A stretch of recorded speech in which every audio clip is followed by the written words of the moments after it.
Alors donc bonsoir, bonsoir mesdames, et on remercie mademoiselle Kadouz qui nous accueille chez elle pour ce shiur, les Nishmat.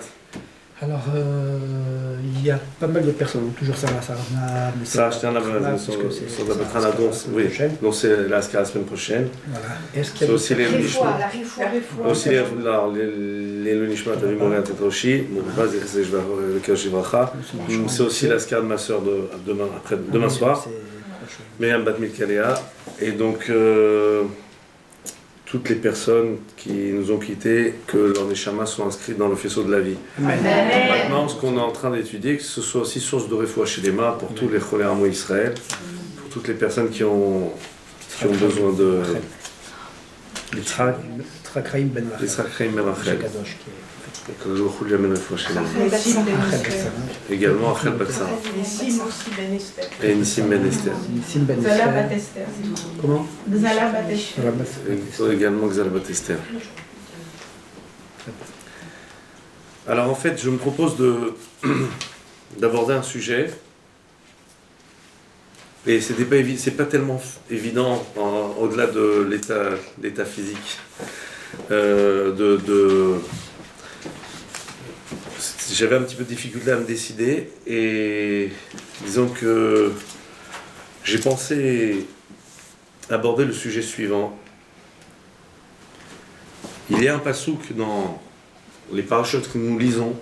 Nous sommes dans les parashotes qui ont trait à l'esclavage des Bnei Israël en Égypte. Les parashotes dans lesquelles les sections de Torah que nous lisons le Shabbat en ce moment relatent de l'esclavage des Bnei Israël en Égypte. C'est le début, la mise en route, disons le début de l'esclavage des Bnei Israël en Égypte, depuis les 2 semaines qui se sont passées, et là maintenant on est complètement au cœur de l'esclavage des Bnei Israël en Égypte. Lors de ces parachiotes, il y a lors de ces parachiotes, il y a un verset étonnant qui dit la chose suivante: Vaïdaber Hashem el Moshe vel Aaron, Akadosh Baruch Hu donna l'ordre à Moïse et à Aaron, Vaïtsavem el Bnei Israël vel Paro melech Mitzraïm. Akadosh Baruch Hu donne l'ordre à Moshe et à Aaron. Non, j'ai mal traduit, excusez-moi. Akadosh Baruch Hu parle à Moshe et à Aaron et leur donne l'ordre concernant les Bnei Israël et concernant Pharaon, les Hotzi et Bnei Israël Merem Israël, de libérer les Bnei Israël d'Égypte. Encore une fois, le verset nous dit que Hachem a parlé à Moshe et à Aaron et leur a donné un ordre concernant les Bnei Israël et concernant Pharaon de libérer les Bnei Israël d'Égypte. Alors vous aurez toutes deviné que ce pasouk-là, ce verset pose problème. Qu'on donne l'ordre à Pharaon de libérer les Bnei Israël d'Égypte, ça on comprend. Qu'Hachem demande à Moshe et à Aaron d'aller voir Pharaon et de dire libère Shalach et Ami, libère mon peuple et Avdoni qu'ils me servent, on le comprend. Mais qu'Hachem dise à Moshe et Aaron d'aller donner l'ordre aux Bnei Israël, aux enfants d'Israël, et à Pharaon d'aller libérer les Bnei Israël, mais on ne comprend pas parce que les Bnei Israël eux-mêmes sont esclaves. Donc comment on peut leur demander à eux, comment on peut leur donner l'ordre à eux de libérer les Bnei Israël? Mais eux ils subissent la situation. Alors de quoi parle-t-on lorsqu'on a donné cette mitzvah aux Bnei Israël de libérer les Bnei Israël d'Égypte? Enfin, de libérer les Bnei Israël. Les Hotzi et Bnei Israël, mais Israël, de libérer les Bnei Israël. Je relis le pasouk. Vaïdaber Hashem el Moshe vel Aaron, Vaïtsavem el Bnei Israël, Hashem a parlé à Moshe et à Aaron, Vaïtsavem, il leur a donné l'ordre concernant les Bnei Israël, Vel Paro melech Mitzraïm, et aussi concernant Pharaon, roi d'Égypte, les Hotzi et Bnei Israël, mais Israël, de libérer les Bnei Israël d'Égypte. Alors pour répondre à cela, j'aimerais développer une notion qu'on trouve à partir de plusieurs histoires dans la Gemara. Il y a 3 histoires connues, je me limiterai seulement à 2 histoires. La première histoire, c'est l'histoire de Rabbi Hanina ben Teradion. Je pense que vous avez peut-être déjà entendu parler de ce grand tzaddik. Rabbi Hanina ben Teradion est un des suppliciés de l'époque romaine. Il a été supplicié de la façon suivante, on l'a brûlé dans son Sefer Torah. Pourquoi? Parce qu'il enseignait la Torah en public. Donc il a été pris en flagrant délit, on l'a attrapé et on l'a supplicié en faisant un bûcher, en l'entourant de son Sefer Torah, en le brûlant. Mais pour rendre les choses encore plus difficiles à vivre, alors qu'est-ce qu'on a fait? On a veillé à ce que le supplice soit plus fort en mettant des espèces d'éponges mouillées entre chaque tour où on l'entourait du Sefer Torah, de sorte qu'il brûle plus lentement et qu'il meurt à petit feu, c'est le cas de le dire, c'est-à-dire qu'il souffre davantage. La Gemara raconte qu'il était donc sur le bûcher en train de brûler, s'approche de lui alors le bourreau qui était à ses côtés, et le bourreau lui dit, dis-moi, si jamais maintenant je me jette dans le bûcher avec mes vêtements, et de sorte d'attiser davantage le feu, et que tu brûles plus rapidement, est-ce que j'aurai droit au Olam Haba? Aurais-je droit au monde futur? Alors le Rav lui répond que oui. Effectivement, Rabbi Haim ben Teradion lui répond que oui. Et ce que fit le bourreau immédiatement, il se jette dans le feu avec ses vêtements, ça attise d'un coup le bûcher, ça hâte la mort de Rabbi Haim ben Teradion, et une voix céleste s'écrie et décrète, le Rabbi Haim ben Teradion et son bourreau sont invités dans l'Olam Haba. Voilà ce qui est ramené dans la Gemara. Ça, c'est la première histoire. La seconde histoire est une histoire encore concernant quelqu'un de plus que quelconque. On parle de quelqu'un qui était un fauteur. Il s'agit de Elazar ben Dourdaya. Alors Elazar ben Dourdaya, c'est un homme qui était, pour le qualifier comme comment est-ce qu'on pourrait appeler, c'était un homme qui était très porté sur les conquêtes. C'est quelqu'un qui voulait absolument coureur de jupons invétéré, quelqu'un qui ne pouvait pas s'arrêter, qui voulait absolument toujours avoir de nouvelles conquêtes, etc. Chaque fois qu'il entendait qu'il y avait une femme extraordinaire qui était, je sais pas, qui présentait tout qui était très belle ou qui était je ne sais quoi, à ce moment-là, il était prêt à tout pour la retrouver et essayer de la séduire et partir avec elle. Et la Gemara raconte qu'il existait à cette époque une dame, donc de mauvaise mœurs, justement, je sais pas si une femme de mauvaise vie, qui était d'une beauté extraordinaire et qui vivait dans un lieu extraordinaire, et les gens se pressaient pour avoir une chance de s'approcher d'elle, et ils devaient tous amener des cadeaux, d'amener de l'or, amener quelque chose pour essayer d'avoir ses faveurs. Et voilà que Elazar ben Dourdaya, va passer des fleuves, va faire tout un périple, va faire tout un chemin incroyable pour rejoindre cette femme. Et la Gemara raconte même qu'il arrive avec des pièces en or, et qu'il lui a proposé cet argent, cet or-là, etc. Et qu'au moment où il s'est approché d'elle, ils se sont retrouvés tous les deux, et puis elle lui a dit une chose, elle lui a dit une phrase qui l'a frappé. Elle lui a dit, toi, t'es vraiment un fou de tout ça, tu peux pas changer, tu pourras jamais changer. On voit vraiment que toi, t'as vraiment que ça dans la tête. On sent que tu es un fou de tout ce qui est passionnel, tout ce qui est sexuel, tout ce qui est... Elle lui a dit, on sent que tu es quelqu'un... Ça y est, toi, tu es vraiment un fou furieux là-dedans. Elle lui a dit que c'était quelqu'un qui était incorrigible. Elle lui a dit, toi, tu es quelqu'un, tu peux pas... Tu es irrécupérable, tu es quelqu'un, vraiment, on sent que tu es là-dedans à fond. Et lui, quand il a entendu ça, il était pris de panique, il était pris de peur. Et la Gemara dit qu'il est sorti. Et lorsqu'il a entendu cette réplique, il est sorti... Il est sorti dans un endroit qui était à l'extérieur, il y avait des montagnes, il dit aux montagnes, priez pour moi, intercédez auprès de Dieu pour moi, mais qu'est-ce que je suis devenu, que suis-je devenu? Ensuite, il a vu la lune, etc. La Gemara, elle relate qu'il a essayé de trouver de se tourner, d'essayer de trouver une solution pour faire tchouva, jusqu'à ce qu'à la fin, il s'est recroquevillé, dit la Gemara, il a pleuré et il est mort. Une fois qu'il est mort, termine le Talmud en disant, il y a une voix céleste qui s'est écriée et a dit, il s'appelle Elazar ben Dourdaya, la Bat-Kol, la voix céleste va dire, Rabbi Elazar ben Dourdaya, Mezuman Nechaya Alma. Rabbi Elazar ben Dourdaya est admis, invité à prendre sa part dans le monde futur. Donc on a deux histoires. L'histoire du bourreau qui était aux côtés de Rabbi Chaim ben Teradion, qui a sauté dans le bûcher et qui a gagné ainsi son monde futur, et l'histoire de ce Elazar ben Dourdaya, qui a rejoint cette femme, mais une fois que cette femme-là lui a fait une forme de morale, lui a donné une réplique qui l'a remise en cause et l'a remise en question complètement, alors là, il se reprend, se recroqueville, meurt, et une voix céleste sort en décrétant que Rabbi Elazar, il est appelé Rabbi, est invité à prendre sa part au monde futur. La Gemara termine à chaque fois dans ces histoires de la même manière, Bacha Rabbi ve'amar, Yesh koner olamo b'shara achat. Lorsque Rabbi, quand on parle de Rabbi, c'est Rabbi Yehuda Hanassi, l'auteur de la Mishnah, lorsque Rabbi arrivait à ce passage concernant cette histoire, alors il se mettait à pleurer et en disant Yesh Koneh Olamo Besha'ah Achat. Il en est qui arrive, il y a des personnes qui ont le mérite d'acquérir le monde futur, le Olam Haba, en un instant.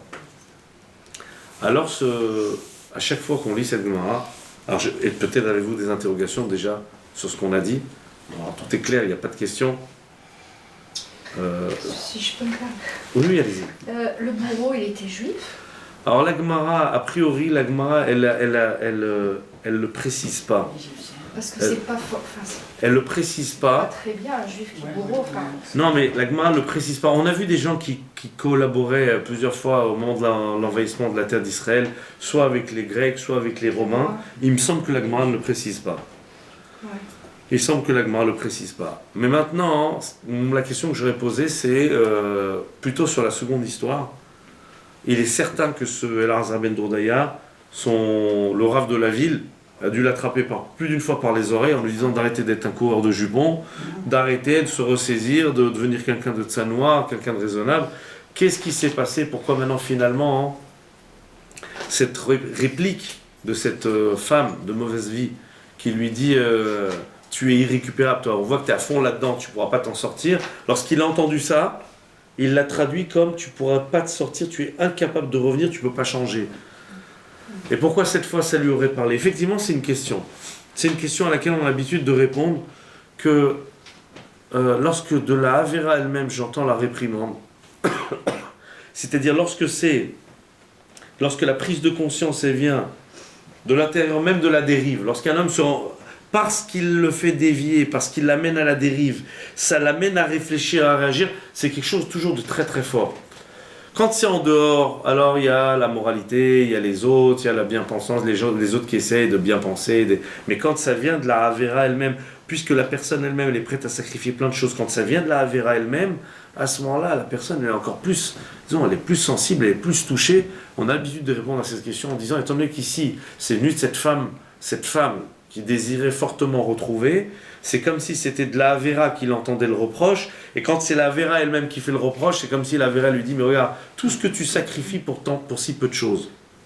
Alors là, c'est toujours une réprimande bien plus grande. Quand c'est quelqu'un qui est du côté de la réprimande, telle que les gens qui vont essayer de lui dire, mais n'y va pas, mais c'est des Issourim, etc. Alors bon, on ressent moins, on se dit, mais ils ne savent pas de quoi ils parlent, ou ils ne savent pas à côté de quoi ils passent quand ils me disent ça, quand ils font les reproches. Mais quand c'est de la Avera elle-même, quand c'est au sein même de tout de cette chose qui désire tant, qu'il entend la réplique, tu n'es pas récupérable, tu ne pourras pas te reprendre, à ce moment-là, c'est une phrase qui le frappe davantage. Mais revenons à la question qu'on peut poser, qu'on doit se poser, sur effectivement l'attitude de Rabbi, chaque fois lorsque Rabbi arrivait à ces deux histoires qui sont ramenées dans la Gemara, il est précisé, Bacha Rabbi. Rabbi a pleuré, a dit, Yesh Koneh Olamo Besha'ah Achat. Et moi, je m'attends à ce que vous me posiez la question, pourquoi est-ce que Rabbi pleure-t-il? Mais voilà, c'est fantastique. C'est bien. Il y a des gens, c'est formidable, il y a des gens qui sont Koneh Olamo Besha'ah Achat, il y a des gens qui arrivent à voir le monde futur en un instant, pourquoi est-ce que Rabbi pleurait-il? Si vous voulez, la question elle est simple. On nous raconte l'histoire de deux monsieur quelconques qui en très peu de temps sont appelés Rabbi et invités à prendre leur part dans le monde futur.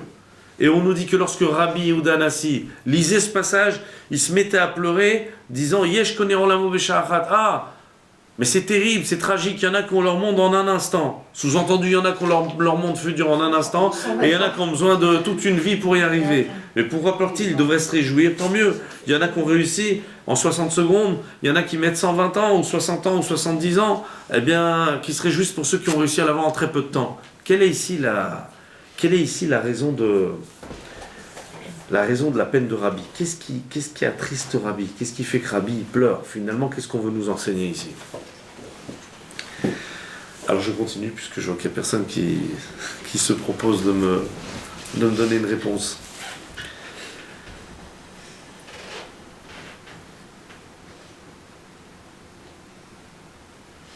En fait, c'est Akidush Hashem. C'est-à-dire? C'est très difficile, c'est difficile à expliquer. On dit aussi que pour la Shoah, c'est un Kiddush Hashem, donc ils sont montés directement. Mais je veux dire, ça veut dire que tu donnes ta vie, en fait, pour Dieu. Oui, mais a priori, ce Al-Azhar Ben Nourdaya, il s'est amusé, il a fait le fou toute sa vie. Puis un jour, il a entendu une réplique. C'est pour ça que j'ai ramené les deux histoires. Il a entendu une réplique, ça l'a remis en question. Et hop, Rabbi vient et se met à pleurer en disant: oh là là, celui-ci a le monde futur en un instant. Alors regardez, posons une autre question. Donc c'est un sacrifice. Comment? C'est un sacrifice. Oui, mais lui, finalement, il a pris conscience. Il s'est recrevé, il a pleuré, il ne s'est pas sacrifié, il n'a pas donné sa vie, personne ne lui a rien demandé. Il est quand même mort. Enfin, Il est de mort. chagrin, ou Il est mort de chagrin. On va expliquer pourquoi est-il mort de chagrin. On va expliquer ici qu'est-ce qu'on est en train de que veulent nous enseigner ici les Il Chachamim. voulait se repentir. Il voulait se repentir, c'est sûr. Il a voulu faire tchouva, et plus que cela, si jamais il est invité à prendre sa part au monde futur, c'est que sa tchouva a été acceptée, elle a été agréée. Alors regardez, il y a une Gemara qui dit la chose suivante, un passage du Talmud qui explique quelles sont les questions qu'on pose à un homme lorsqu'il arrive dans l'autre monde après 120 ans. Lorsqu'un homme se présente devant Akadosh Baruch Hu au tribunal céleste, alors on lui demande Tzipita lishua, Kerata etim la Torah, Nasata venatata be'emuna. On demandera à un Ben Israël: est-ce que tu as espéré la délivrance? Est-ce qu'à chaque instant tu as attendu la délivrance? Tu as attendu que Akadosh Baruch Hu vienne, nous délivre, nous, peuple juif? On lui demande aussi également Kerata etim la Torah, est-ce que tu as fixé un temps d'étude pour la Torah? Et on lui demande Nasata venatata be'emuna, est-ce que tu as, disons, fait ton commerce, ton travail honnêtement, avec droiture, ou bien tu as fait des embrouilles. Donc c'est les questions qu'on pose à un Ben Israël. Ce qui serait intéressant pour nous, c'est les questions qu'on pose à un non-juif.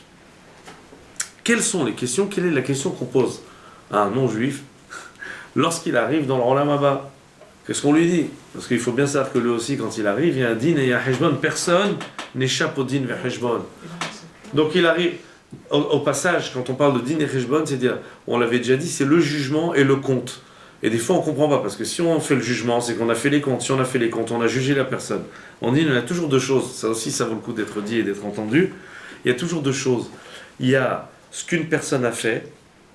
Alors, ce qu'elle a fait, est-ce qu'elle a pas fait, ce qu'elle a fait de bien, ce qu'elle a fait de mal, etc.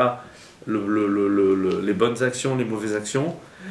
Et il y a ensuite le cheshbon, c'est-à-dire la soustraction qu'on fait entre ce qu'elle a fait et ce qu'elle aurait pu faire avec toutes les capacités et les possibilités qu'elle a fait. Ça, c'est encore un deuxième jugement dans un second temps.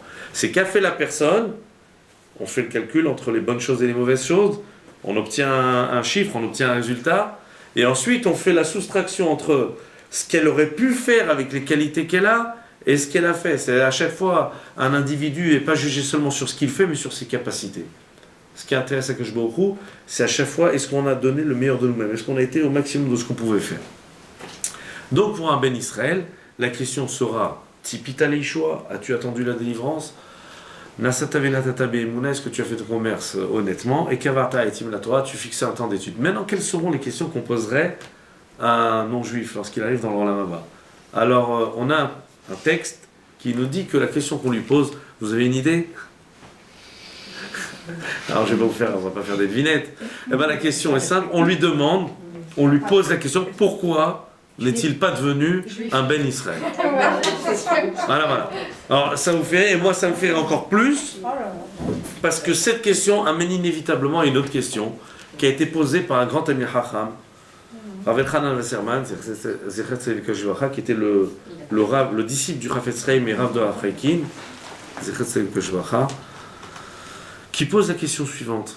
Mais qu'est-ce que c'est que cette question qu'on pose à un non-juif? Pourquoi n'es-tu pas devenu juif? On dit, je comprends bien, selon le non-juif en question. Si c'est un non-juif qui habite à New York, je comprends la question. Il y a des juifs. Si c'est un non-juif qui habite à Bnei Brak, je comprends encore plus la question. Si c'est un non-juif qui habite à Villeurbanne, je peux encore comprendre la question. Mais si c'est un non-juif qui habite au Tibet, dans les montagnes du Tibet, il ne sait même pas que ça existe.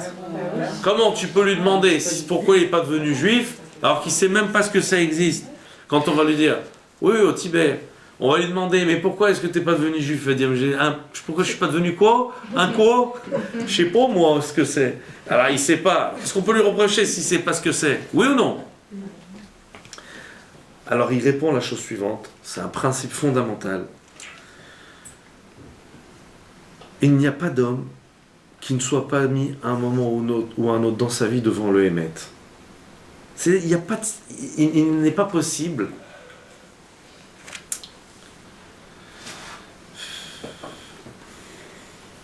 pour dire les choses très simplement. On avait déjà eu l'occasion de discuter, d'étudier précédemment que le but du monde c'est de trouver Akadosh Baruch Hu qui se cache. Vous avez parlé tout à l'heure de Kiddush Hashem, alors je rebondis sur ce que vous avez dit. On avait parlé une fois de Kiddush Hashem et Chilul Hashem, que le but c'est de trouver Akadosh Baruch Hu qui se cache. Seulement naturellement, un bon cache-cache, il faut quand même qu'il y ait des indices. Parce que s'il n'y a aucune chance de trouver l'autre, c'est plus un jeu de cache-cache. Il faut qu'il y ait quelque chose. Donc, Kaviachol, lorsqu'on parle entre guillemets Akadosh Baruch Hu, met l'homme devant certaines situations de vérité qui sont pour lui l'amorce et le démarrage et une possibilité pour lui d'atteindre le Emet absolu. Il n'y a pas d'homme ni de femme sur terre qui n'ait pas à un moment ou à un autre dans sa vie l'occasion de se trouver face à la vérité et pour elle d'accéder, de remonter jusqu'à Akadosh Baruch Hu. Je voudrais juste vous dire une précision. Lorsqu'on parle d'Hachem, Akadosh Baruch Hu lui-même c'est le Emet. Akadosh Baruch Hu lui-même c'est la vérité absolue. Ce qui est complètement vrai, c'est que lui. Tout ce qu'on trouve d'autre est éphémère, n'est pas vrai, n'est que la résultante d'autre chose. Mais Akadosh Baruch Hu, lui, c'est la source, c'est la vérité. Il n'y a que lui qui est vrai. Il n'y a que lui qui est Emet. Et d'ailleurs, l'autre monde s'appelle Olam HaEmet parce qu'on est face à Akadosh Baruch Hu. Et tous ceux qui ont eu du mal avec la vérité dans ce bas monde, ils ne peuvent pas s'approcher de lui après. Ne peut s'approcher que celui qui a eu une quête de vérité, qui a cherché la vérité. Parce que Akadosh Baruch Hu, c'est Emet. D'ailleurs, Chotam Moshe Akadosh Baruch Hu, la signature d'Akadosh Baruch Hu, c'est Emet. C'est-à-dire quoi? Akadosh Baruch Hu qui est la source de vérité, la source de toute chose, qui est lui la seule chose qui est vraie. Tout le reste, nous sommes ses créatures, nous sommes ce qu'il a créé, ce qu'il a généré. Mais lui, c'est le seul qui est... Vous savez, c'est un petit peu comme vous dites, il y en a un, il a le seul qui fait les choses, les autres, ils font que s'inspirer de lui. Alors, si vous voulez, le seul qui est Emet, le vrai instigateur, celui qui est le vrai à faire seulement les choses, c'est lui. Nous, après, on s'inspire, ou on reprend, ou on transforme ce qu'il a fait, mais de nous-mêmes, on ne peut rien faire, tout vient de lui. Et donc, il n'y a pas de situation dans la vie où un homme n'est pas devant le Emet. Et ce qu'on est en train de poser comme question à ce non-juif quand il arrive dans l'autre monde, c'est pourquoi est-ce que tu n'es pas devenu juif? C'est-à-dire, il y a eu ces occasions, ces occurrences où Akadosh Baruch Hu t'a mis face à une vérité, et tu pouvais t'accrocher à la situation, et cette situation, elle pouvait t'amener à arriver jusqu'à lui, c'est-à-dire la vérité absolue, le Emet, Akadosh Baruch Hu lui-même, Birvodo Beratzmo. Donc si vous voulez la vérité, voir la vérité, ça a un prix, parce que si jamais on a vu la vérité, ça met en question si jamais on ne la suit pas, si jamais on ne s'implique pas, si jamais on ne prend pas des mesures par rapport à la vérité qu'on a vue.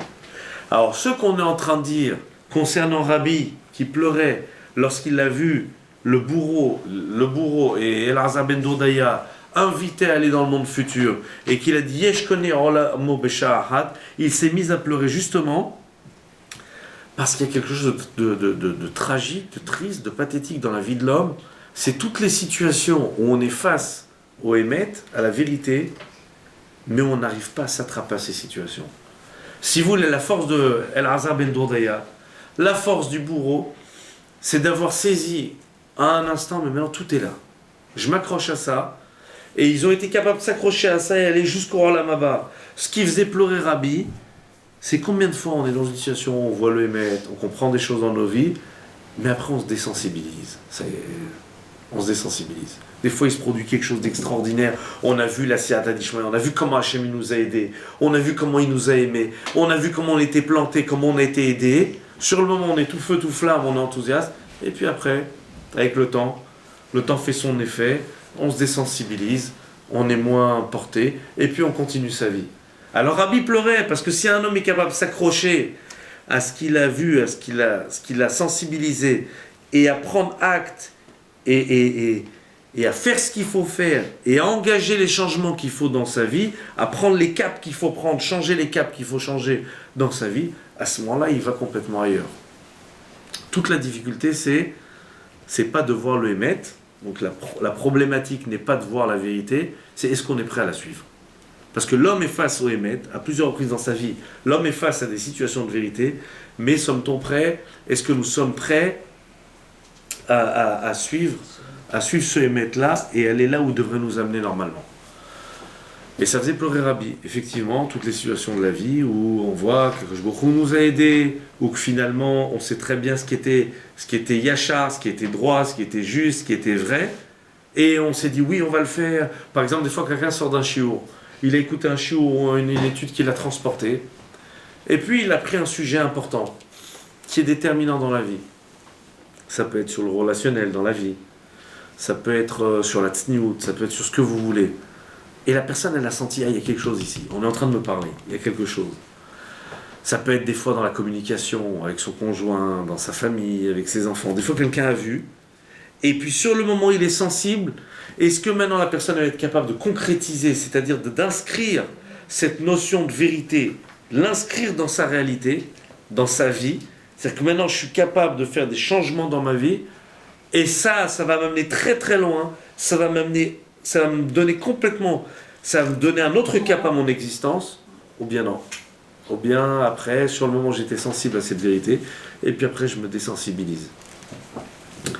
C'est un petit peu des fois quand vous êtes en train de parler avec quelqu'un qui entame une relation, et puis finalement, il y a un moment de vérité où il voit clairement que le conjoint ou la personne en question, c'est pas la meilleure perspective pour lui. C'est pas ce qu'il peut y avoir de mieux pour lui. Alors vous êtes là en train de lui expliquer, mais regarde, dommage, j'ai l'impression que c'est pas tout à fait ce qu'il te faut, etc. Et la personne elle voit, il y a un moment elle voit, elle dit c'est vrai, t'as raison, c'est vrai que je me posais moi-même la question, donc il y a un moment de lucidité. Forme de déni alors. Oui, alors après il y a un déni parce qu'on n'arrive pas, parce que c'est difficile, parce que ça remet en question, parce qu'il faut changer des choses dans sa vie. Alors le Hémet ça a un prix, voir le Hémet ça a un prix, seulement c'est aussi la chance de s'accrocher à une autre perspective et donner complètement une autre issue à son existence. Et des fois, on peut parler que de ce qui nous est arrivé personnellement. Des fois, vous étudiez, vous apprenez quelque chose et vous sentez, vous dites, voilà, mais je sens que c'est vrai. Mais on est lesté par les habitudes, on est lesté par l'entourage. D'ailleurs, il y a une Gemara qui dit que Meshane Makom, Meshane Mazal. Celui qui change d'endroit, il change de Mazal. Oui. Alors il y en a qui disent, bon, Meshane Makom, Meshane Mazal, allez comprendre, il y aurait une corrélation entre l'endroit où on est et la destinée. Que c'est de telle destinée pour tel homme, mais à tel endroit. Mais s'il change d'endroit, alors peut-être qu'il y a un changement dans les Mazalot. Il y en a qui disent simplement autre chose. Qui disent Meshane Makom, Meshane Mazal, c'est, tu sais, il y a le poids du regard des autres sur toi, et puis si un jour tu viens à changer, c'est tellement difficile, ça veut dire de dire non mais tu sais j'ai changé, mais finalement j'opte pour telle chose dans la vie, j'ai compris que ça c'était le Hémet, c'est tellement difficile, la peur de ne pas être compris, qu'on est des fois lesté aux mauvaises, enfin, entre guillemets, aux mauvaises habitudes ou aux mauvaises situations, et qu'on n'arrive pas à avoir le courage de s'accrocher à ce qui est vrai, et à concrétiser ce qu'on a compris pour changer. Il y a un mise-mort, celui qu'on lit le jour de Pessah, où on est en train de relater en permanence des situations de crise où le Ham Israël a supplié, Veizaku el Hashem, Batsar Lahem, ils ont appelé Akadosh Baruch Hu, ils ont invoqué Akadosh Baruch Hu, Batsar Lahem, au moment où ils étaient dans l'étroitesse, au moment où ils étaient dans la difficulté. Veyoshiahem, Akadosh Baruch Hu les a libérés, les a délivrés. Et on fait comme ça tout un tas de situations où on a vu le peuple juif invoquer Akadosh Baruch Hu, être délivré. Et le Mizmor termine en disant Mi hacham vishmor ele vidbonenu chasde Hashem. Quel est l'homme intelligent? Celui qui est Ishmor ele, celui qui arrive à garder vivant, qui arrive à faire que ces instants de grâce, ces instants où il a vu qu'il a été sauvé, qu'il a été aidé, il y a un moment de vérité, où je vois qu'au moment, à l'instant T, au moment de vérité, Hachem était là. Alors est-ce que je vais laisser se dévitaliser cet instant-là? Est-ce que je vais le laisser perdre sa substance de vie? C'est-à-dire, bon, je suis enthousiaste un moment et puis après c'est fini. Ou bien non, c'est quelque chose, je m'accroche, et puisque je m'accroche à ce moment de vérité, ça me dynamise et redynamise pour avancer, me parfaire et m'améliorer. C'est ce qui faisait pleurer Rabbi. Alors maintenant avec ça, on est en mesure d'expliquer ce premier passouk par lequel on a commencé. J'ai commencé par un premier passouk tout à l'heure, dans lequel il était question de Hachem qui disait à Moshe Aaron d'aller libérer les Béné Israël. Vaïdaber Hachem et Moshe vel Aaron, vaïtsavem el Béné Israël, vel paro melech Mitzrayim, l'oti el Béné Israël, melech Mitzrayim. Hachem dit à Moshe Aaron il leur donne l'ordre concernant les Bnei Israël et concernant Pharaon d'aller libérer les Bnei Israël. Alors on a compris concernant Pharaon qu'on lui donne l'ordre d'aller libérer les Bnei Israël, mais les Bnei Israël eux-mêmes qui sont prisonniers, de quoi s'agit-il? Alors l'Agmara explique, les Chachamim nous explique qu'en fait, il y a une mitzvah pour tout Ben Israël qui lui-même a un esclave de faire ce qu'on appelle Shiluch Avadim, c'est-à-dire cette mitzvah de libérer un serviteur, un esclave juif. Vous savez que la Torah elle a prévu que si quelqu'un s'en sort pas, si quelqu'un a une dette qui n'est pas en mesure de régler, mais on ne parle pas d'un emprunt, mais quelqu'un par exemple qui ne s'en sort pas socialement ou qui a commis un vol par exemple qui n'est pas en mesure de rembourser, alors le Beth Din, pour lui faire rembourser son vol, peut prendre cette personne et à concurrence de la somme à rembourser, le rendre esclave chez un maître qui va naturellement faire aussi office de tuteur moral et qui va le remettre dans la... Voilà, une forme de réinsertion, parce qu'il n'y a pas de système pénitentiaire dans la Torah, une forme de réinsertion, seulement il est dans la situation de Haïvet, c'est-à-dire il ne peut pas il ne peut pas démissionner de la situation, il est obligé de rester jusqu'à ce qu'il ait remboursé la somme qu'il a volée. Maintenant arrive la 7e année, la Torah dit au bout de la 7e année, durant 6 années il travaillera, la 7e année il sortira libre. Donc il y a mis ça de la Torah de le faire sortir, de le laisser sortir. Seulement le problème c'est que quand on a pris l'habitude d'avoir quelqu'un à son service, c'est difficile maintenant. Il y avait quelqu'un, je lui demandais vas-y, fais ci, fais ça, fais ci, il est obligé de le faire. Maintenant vous imaginez, en plus on ne doit même pas le payer. Vous imaginez, c'est comme si vous aviez un employé, il est à votre service, on nous dit à la 7e année, il faut absolument que tu le libères. Alors les Chachamim m'expliquent en fait cette mitzvah qu'ont reçu les Bnei Israël, précisément au moment où ils allaient sortir d'Égypte, c'était pas la mitzvah de se libérer eux-mêmes en tant qu'esclaves en Égypte, c'était cette mitzvah-là, le jour venu, lorsque vous-même vous aurez un esclave juif, est-ce que maintenant, je vous donne l'ordre, je vous donne la mitzvah d'Yakash Borou, de le libérer à la 7e année.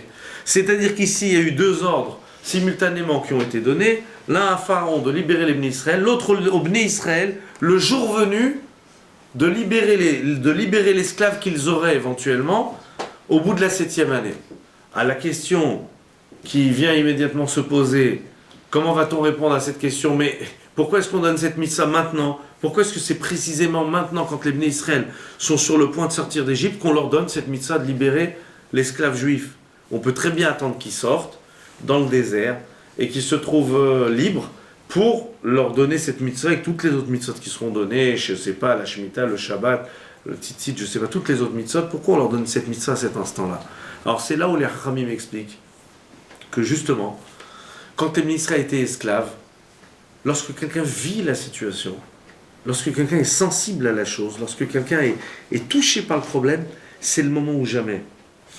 Lorsque quelqu'un est sensible à la situation, lorsqu'il sait la difficulté que d'être esclave, d'être soumis à quelqu'un, de ne pas faire ce qu'on veut, comment c'est difficile, devoir accepter dans tous les cas, supporter et faire ce qu'on nous dit et pas pouvoir démissionner et pas pouvoir se retirer, à ce moment-là, ils sont plus à même dans la situation d'esclave pour Pharaon de comprendre ce qu'est le statut d'esclave.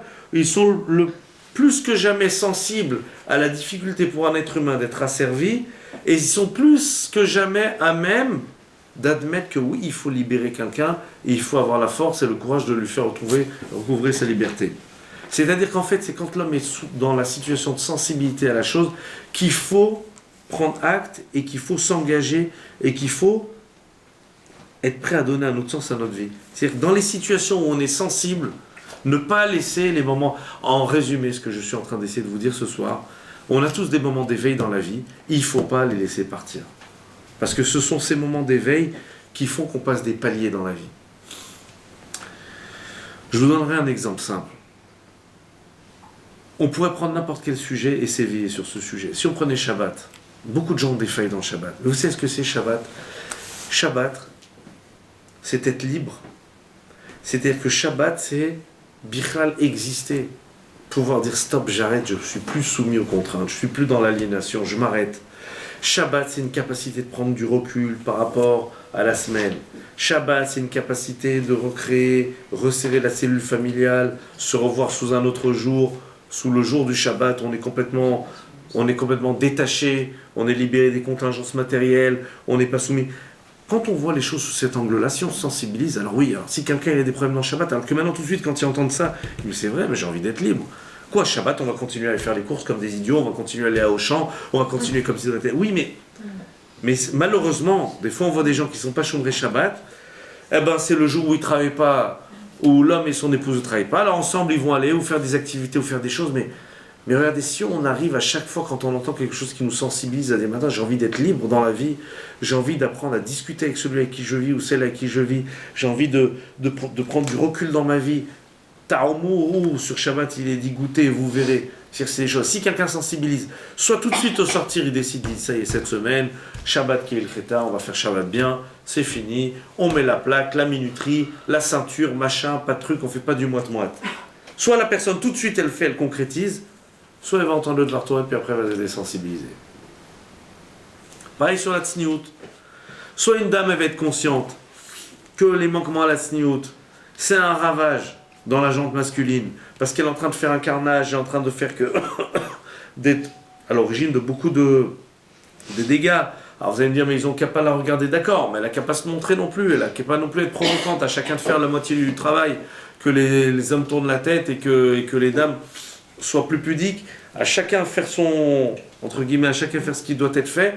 Et quand je me sensibilise, je vois aussi la noblesse de la tsniout, que c'est une vraie bâtisse Israël, et c'est être affilié à Sarah Imenu, et c'est tout l'honneur d'un mari, c'est que sa femme soit tsnoua, et qu'elle ait toutes ses qualités de vertu, etc. Alors quand une femme elle entend des shiurim là-dessus, elle sensibilise, ça y est, il faut qu'elle se dise, ça y est, cette fois j'y vais, je rentre vraiment dedans. C'est-à-dire, ça y est, maintenant, je suis capable de revoir dans ma tenue vestimentaire, le truc, au niveau de la tête couverte, au niveau des choses, chacun bien sûr selon son niveau, là où on en est, mais c'est de concrétiser. Sinon, vous savez quoi, mesdames, on peut passer sa vie et on restera toujours au même niveau. On ne bougera pas. On sera comme le Tibétain. On sera comme le Tibétain. Le Tibétain. C'est quoi un juif? Parce qu'au moment où tu n'es pas sensible, tu sais pas, ça te dit rien, ça te parle pas. Au moment où tu n'es pas sensible à la chose, ça te dit rien. Alors au moment où tu es sensible, si sur le moment tu prends pas des résolutions, tu dis pas ça y est, on s'y met, eh ben on bouge pas, on peut pas bouger. Vous verrez personne qui a progressé spirituellement, qui ne soit pas passé par des phases où il a dû donner d'autres caps à sa vie, décider, alors maintenant on va faire comme ça, voilà, maintenant on va essayer de s'améliorer, de se parfaire, on a entendu que c'était rachouf, ça y est, on a appris, ça y est, hop, on avance. D'où l'importance de l'étude de la halakha, parce que la halakha, ça sensibilise beaucoup. Quand vous étudiez la halakha, vous voyez de quelle manière Akadosh Baruch Hu voit le monde et veut que nous le vivions. La halakha, c'est comment l'homme doit être holer. Comment est-ce qu'on doit se conduire, comment on doit évoluer, comment on doit avancer, ce qui est permis, ce qui n'est pas permis, ce qui convient à Akadosh Baruch Hu, ce qui ne convient pas à Akadosh Baruch Hu. Le fait d'étudier la halakha, ça sensibilise. Par exemple, le fait d'étudier des halakhot sur Shabbat, ça sensibilise, parce que du coup, tout prend son sens. Vous étudiez sur la halakha sur Shabbat, vous voyez que finalement, c'est pas des bêtises. Non, non, non, madame, non, madame, non, madame. Le petit mouchoir dans la poche, c'est pas bon. Tu peux pas le porter dans la rue. Ouais, mais c'est qu'un mouchoir. Non, c'est pas vrai. Il y a un problème de Hotsa. C'est assourd, c'est interdit. C'est les mélachot, elles sont définies, elles sont expliquées dans le Shulchan Aruch. Alors maintenant, quand on se met dans Shabbat, on se met vraiment dans Shabbat. Bon, mais ça va, j'ai la clé, qu'est-ce que ça change que ce soit sur la ceinture? Non, si c'est la ceinture, c'est der beged. Si c'est la ceinture, c'est comme si j'avais un vêtement. Et comme j'ai le droit de porter vêtements, j'ai le droit de porter cette ceinture. Mais attention, il faut que la clé, elle serve dans la ceinture. Mais si jamais ta clé est pendouille comme ça, c'est pas bon non plus. Donc plus ça va, plus on rentre dans la halakha, plus on rentre dans la précision, plus on rentre dans la précision, plus on rentre... Mais à ce moment-là, il faut s'accrocher une fois qu'on a vu la chose. Ah ça y est, je me mets dedans. Je joue le jeu. Si je joue le jeu, alors je progresse, je vais pouvoir me parfaire, je vais pouvoir intégrer les choses. Et ainsi de suite. Mais sinon, si jamais on ne se sensibilise pas... Alors maintenant, on comprend les pleurs de Rabbi. Effectivement, on peut passer notre vie. Et malheureusement, c'est ce qui se passe le plus souvent. On écoute des fois des shiurim, on entend des choses, mais ça ne suffit pas d'entendre des belles paroles ou de voir la vérité par-ci, par-là. Faut-il être encore capable de prendre acte et de donner une nouvelle orientation dans certains domaines de notre vie. C'est vrai que c'est pas facile. C'est difficile. Parce que c'est des décisions des fois où... Des fois c'est par rapport à la famille, ça va engager tout le monde, hein, voilà. Et n'ayez pas peur, mesdames, il n'y a rien concernant la tsniout que votre mari vous refusera. Jamais, je vous promets qu'aucun homme honnête ne refusera jamais à sa femme de progresser dans la tsniout. Parce qu'il sait, et vous ne pourrez jamais le savoir autant qu'un homme, il sait comment c'est pas bon, et il sait comment le manquement à la tsniout, c'est rabaissant plus qu'autre chose pour une femme, et comment il sera content que son épouse soit jamais l'objet d'être rabaissée ni quoi que ce soit. Donc il sera toujours très favorable à une progression de la tsniout. Surtout que maintenant, il y a des vêtements qui sont très beaux, qui sont tsnoïm, il y a des moyens je sais pas, de pallier au problème d'avoir la tête couverte d'une manière ou d'une autre, qui sont très beaux. Il y a beaucoup de possibilités, mais toute la force qu'il faut avoir, c'est quand on sensibilise à une chose, c'est d'être capable de faire le pas. Être capable de faire le pas. C'est vrai, c'est pas facile, chacun à son niveau, là où on en est. Là où on en est, il y a des personnes, des fois, elles sont pas encore là, c'est déjà, et ben au Hachem, c'est déjà extraordinaire tout ce que certaines dames font. Et à chacune, ça va trouver quand elle est face au Hémet, la force de se dire, tu vois, maintenant je sens que j'accroche. Maintenant j'accroche. Maintenant je démarre.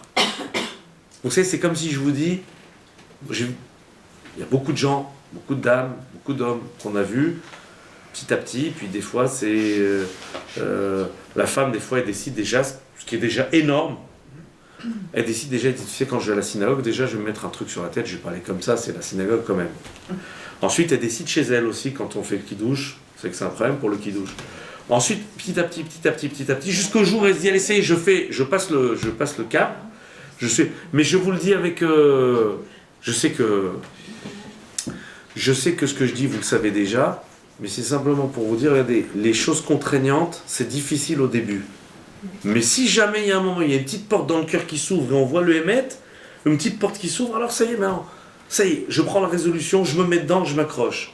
Si on fait ça, alors c'est mes amens, les Chayer Alma, ça invite au paradis, ça invite au Gan Eden. Si on est capable de s'accrocher au moment de prise de conscience dans la vie, eh ben c'est ce qui fait changer la vie, c'est ce qui fait donner un autre cap dans sa vie. Spirituellement, la progression d'un homme, c'est toutes les fois où il est capable de s'accrocher aux petites vérités qu'il rencontre dans sa vie, qui vont l'amener vers les grands changements et qui vont lui donner tout ce qui va devenir, toute sa dimension spirituelle.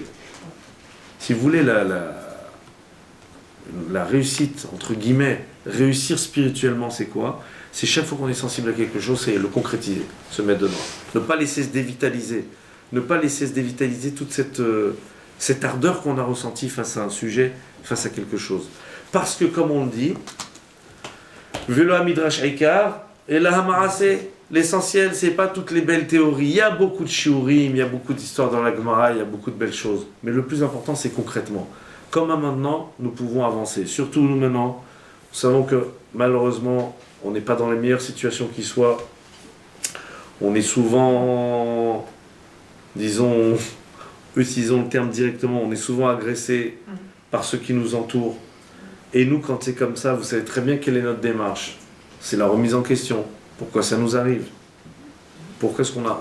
Sinon, Hachem aurait empêché que cela arrive. Donc c'est-à-dire qu'on n'a pas été au niveau. Donc c'est-à-dire qu'il faut se parfaire, il faut s'arranger, il faut s'améliorer. Ce sont autant d'invitations à l'amélioration et à la perfection. Alors voilà, Be'ezrat Hachem, que chacun arrive dans les domaines de sa vie à s'accrocher à ces petits moments de lucidité, ces moments de vérité, à les concrétiser, et c'est ce qui fait qu'on progresse. Sinon, il n'y a pas de progression. Vous écoutez un shiur, vous apprenez quelque chose, soit tout de suite, hop, ça y est, on rentre, on le met en pratique, on attaque, on se met dedans, soit après, ça nous semble bien, mais bon, je peux vivre sans, je peux continuer sans. Vous savez qu'il y a plein des milliers de domaines où on peut se parfaire, s'arranger. Moi, je ne sais pas, je vous parle personnellement, il n'y a pas des semaines où on n'apprend pas quelque chose, on n'étudie pas, on se dit, oh là là, mais trop compte, ça c'est important, il vaut mieux faire comme ci, il vaut mieux faire comme ça, alors on va faire attention, on va essayer de... Je sais pas moi, couvrir la daf avec la couverture, le machin, déjà ça aussi c'est un souci, le khati, ceux qui ont le minac de le faire, faut le faire, mais il ne faut pas que ça déborde sur les côtés, alors peut-être qu'il va falloir changer la couverture, mettre une couverture plus petite, etc. Mais à chaque fois c'est une résolution.